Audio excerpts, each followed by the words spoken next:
Oh, this is a video on something I was thinking about, where essentially, by studying this book, these three books here that I've got, and I showed in my last video, these three books, I'm not done reading them yet, but essentially, I have I have like a problem where I have to be as logical as possible. So essentially,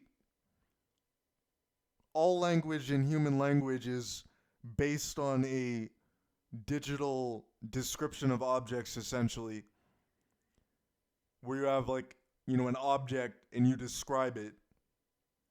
And what this means is that since Nor is analog and doesn't work that way and only works through a real living of the shoreline of Mexico, as I said in my last video, what this means is that essentially all philosophy made by humans is not something that I understand precisely, as I am not a human. So what this means is that all of their mathematics and logic is actually philosophy itself. So philosophy, as it is correct philosophy, would be that anything correct is a logic that makes sense, and anything that is wrong is simply retarded. So anything that is correct is a logic that makes sense and can be understood.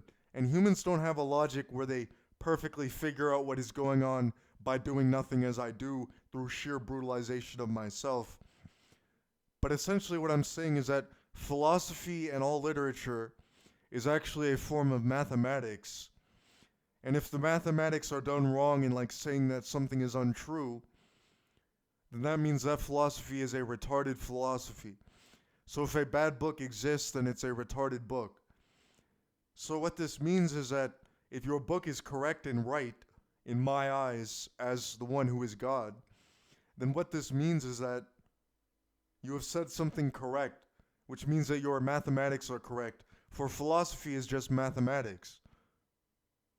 So that's actually something I was thinking about, in a realization I've come to, where even books that are novels, such as this one,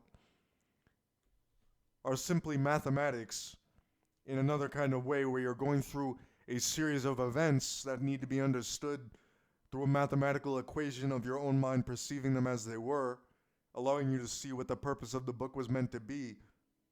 And that's where all critical reason and analysis comes from of specific books. So that's sort of what I was thinking about today.